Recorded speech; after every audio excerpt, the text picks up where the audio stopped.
অনেক বছর আগে লাল মাটির জঙ্গল নামে এক জঙ্গল ছিল। সেই জঙ্গলে অনেক হিংস্র পশুর বাস। সেই জঙ্গলে এক শিয়াল তার শিশু বাচ্চাকে নিয়ে বসবাস করত। মা শিয়ালটিকে শিকারীরা মেরে ফেলার ফলে পিতা শিয়ালটি তার ছোট্ট বাচ্চাকে নিয়ে থাকতো। শিয়ালের বাচ্চাটি খুব ছোট থাকার ফলে বাবা শিয়ালটি সব সময় তার ছোট বাচ্চাটিকে আগলে রাখতো।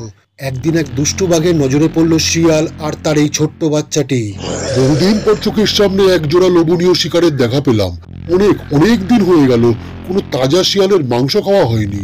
আর তাজা মাংস খাবো কি? বয়সের ভারে শরীরটা দুর্বল হয়ে যেতেই আগের মতন তো তাজা তাজা শিকার ধরার ক্ষমতাও হারিয়ে ফেলেছি। যাই হোক, চোখের সামনের এই দুটো তাজা সুস্বাদু মাংস খেতেই হবে আমাকে। অনেক দিন পর কি খাওয়াটাই না খাবো আজ। ওদেরকে দেখে যেন খিদেটা আমার বেড়ে গেল আরো। প্রথমে শিয়ালের এই ছোট্ট বাচ্চাটিকে খাবো, তারপর বড়টাকে। ও বাবা, আমার খুব খিদে লেগেছে গো, আমাকে কিছু খেতে দাও না, খুব খিদে লেগেছে আমার। ও, তোমার খুব খিদে লেগেছে? দাঁড়াও, আমি এখনই তোমার জন্য খাবার নিয়ে আসছি সোনা। তুমি এখানে একটু আমার জন্য অপেক্ষা করো, আমি এখনই তোমার জন্য কিছু না কিছু খাবার জোগাড় করে নিয়ে আসছি। আর একটা কথা মন দিয়ে শোনো, আমি যতক্ষণ পর্যন্ত না আসবো তুমি এখান থেকে কিন্তু কোথাও যাবে না, মনে থাকবে? ঠিক আছে বাবা, তুমি যতক্ষণ না ফিরবে আমি এখান থেকে কোথাও যাব না। তুমি দেখে নিও, তুমি তাড়াতাড়ি ফিরে এসো, কিন্তু আমার একা একা খুব ভয় করে। না লক্ষ্মী সোনা, একদম ভয় পাবে না, আমি যাবো আর আসবো। দূরে ঝোপের আড়ালে দাঁড়িয়ে ওই দুষ্টু বাঘটা শিয়াল আর তার বাচ্চাটিকে লক্ষ্য রাখছিল আর তাদের এসব কথা মন দিয়ে শুনছিল। বাহ, কি দারুণ! এই তো সুযোগ এসে গেছে আমার কাছে।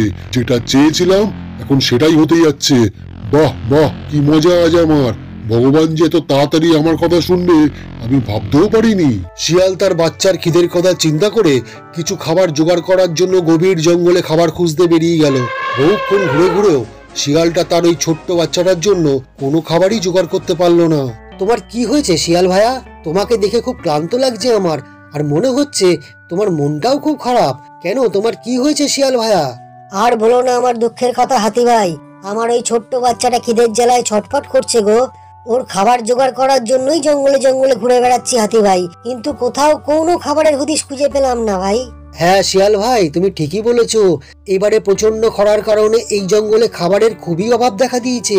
জঙ্গলের মাটি গরমে ফেটে যাচ্ছে, গাছপালা সব শুকিয়ে যাচ্ছে, কচি সব ঘাস শুকিয়ে গেছে বন্ধু। যতক্ষণ পর্যন্ত বৃষ্টি না হবে ততক্ষণ পর্যন্ত হয়তো আর কচি ঘাস জন্মাবেও না। তাহলে কি করব এখন আমি হাতি ভাই? আমার বাচ্চাটা তো ক্ষুধার জ্বালায় ছটপট করতে এবার মারাই যাবে মনে হচ্ছে।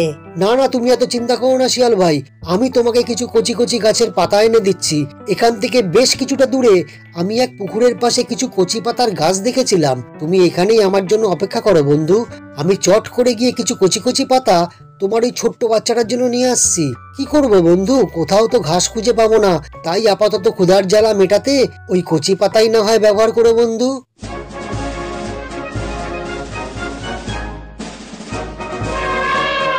বেশ কিছুক্ষণ পর হাতিটা কিছু কচি পাতা নিয়ে সেখানে ফিরে এলো। এই নাও বন্ধু, এই পাতাগুলো তোমার ওই ছোট্ট বাচ্চাটার জন্য নিয়ে যাও, ওকে গিয়ে খাইয়ে দাও, ও ক্ষুধার জ্বালা থেকে একটু শান্তি পাবে। অনেক ধন্যবাদ হাতি ভাই, অনেক ধন্যবাদ। তুমি আজ আমায় যা উপকার করলে তা আমি কখনো ভুলবো না। আমি তোমার কাছে ঋণী হয়ে থাকলাম হাতি ভাই। এরপর শিয়ালটা হাতির দেওয়া ওই কচি পাতাগুলোকে নিয়ে ফিরে এলো তার পুরনো জায়গায়, মানে তার ওই ছোট্ট বাচ্চাটির কাছে। কিন্তু ফিরে এসে শিয়ালটা তো অবাক, সে তার ওই ছোট্ট বাচ্চাটিকে কোথাও দেখতে পেল না। আমি দেখছি, আমার ছোট্ট সুন্দর ফুটফুটে বাচ্চাটা কোথায় গেল? আমি তো ওকে এখানেই রেখে গেছিলাম, আর বলেও গেছিলাম যে আমি না ফেরা পর্যন্ত কোথাও না যেতে। ও তো আমার কথার খেলাপ কোনোদিন করেনি। তাহলে কি কেউ আমার ওই ছোট্ট ফুটফুটে বাচ্চাটিকে খেয়ে ফেললো? আচমকা শিয়ালটা সেখানে বাঘের উপস্থিতি বুঝতে পারলো আর তাকে সচক্ষে দেখতেও পেল। এই দুষ্টু বাঘ, এবার বুঝতে পেরেছি যে এটা তোরই কাজ। তুই মনে হয় আমার ওই ছোট্ট বাচ্চাটিকে খেয়ে নিয়েছিস, তাই না? তুই যখন এসেই পড়েছিস তাহলে শোন, তোর এই বাচ্চাটিকে আমি এখনো খাইনি রে। তবে আমি এখন তোকে যা বলবো সেটা না শুনলে আমি কিন্তু তোর বাচ্চাটিকে গপ করে খেয়ে নেবো। তার মানে দুষ্টু বাঘ, তুই বলতে চাইছিস যে আমার ওই ছোট্ট ফুটফুটে বাচ্চাটা এখনো বেঁচে আছে? হ্যাঁ, তোর ওই ফুটফুটে বাচ্চাটা আমার কাছেই আছে। ওকে আমি এখনো খাইনি, কিন্তু আমি তোকে এখন যেমনটা বলবো তুই যদি তেমনটা না শুনিস তাহলে আমি কিন্তু তোর এই বাচ্চাটিকে খেয়ে ফেলতে 2 মিনিটও ভাববো না?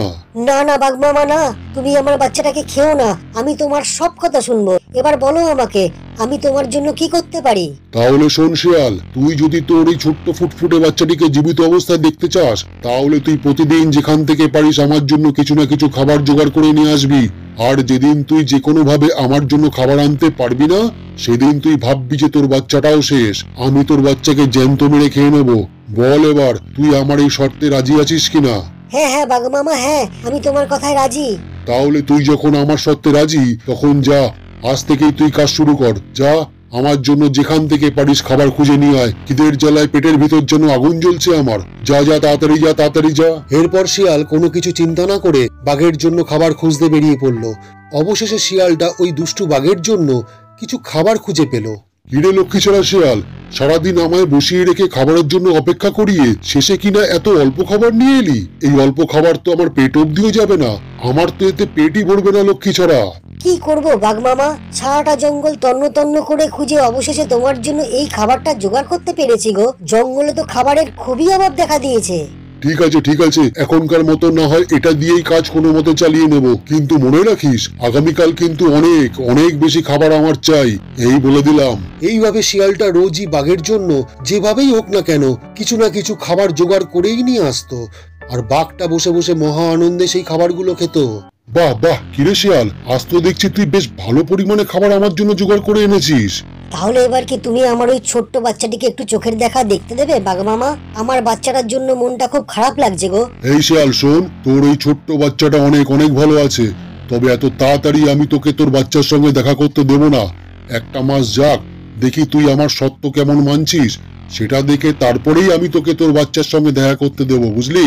এখনো 1 মাস? আমি এখনো 1 মাস পর আমার এই ছোট্ট বাচ্চাটিকে দেখতে পাবো?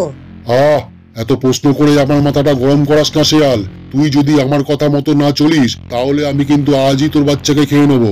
না না বাঘ মামা, না না, তুমি না হয় 1 মাস পরেই আমার বাচ্চাকে আমাকে দেখতে দিও, কিন্তু তুমি দয়া করে আমার বাচ্চার কোনো ক্ষতি করো না বাঘ মামা। এই যা যা, এখন আমার জন্য যেখান থেকে পারিস আরো খাবার জোগাড় করে আন। যা যা, এখান থেকে যা।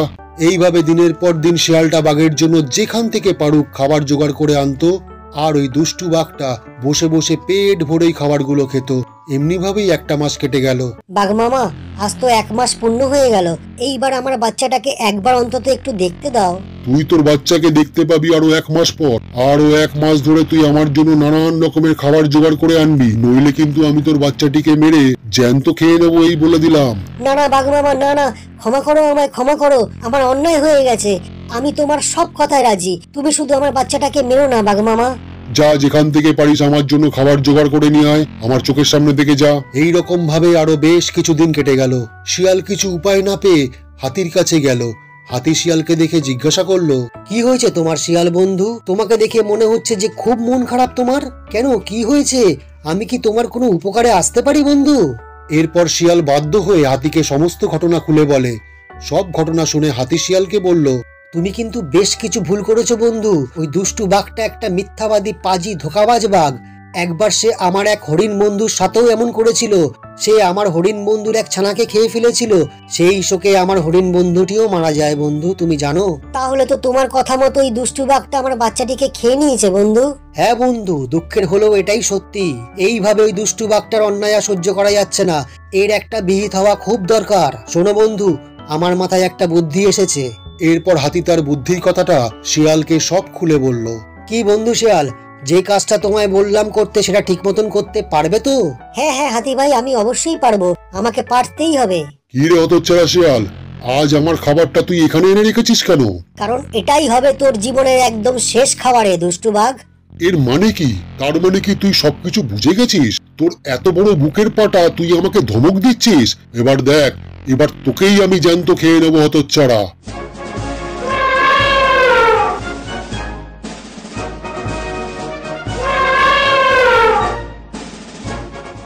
দাঁড়া দাঁড়া দুষ্টু বাঘ, শিয়াল আজ আর একা নেই। আজ আমরা সবাই ওর সাথে আছি। তোর এই অন্যায় শেষ করতেই আজ আমরা এসেছি। ওরে বাবারে, তার মানে আজ আর পালিয়ে বাঁচবার রাস্তা নেই, আমার মৃত্যু আজ অবধারিত। বাঁচাও বাঁচাও। হাতির প্রতিশোধে দুষ্টু বাঘ নিমেষেই তার প্রাণ হারালো এবং সে তার মহাপাপের কর্মের উচিত সাজা পেল।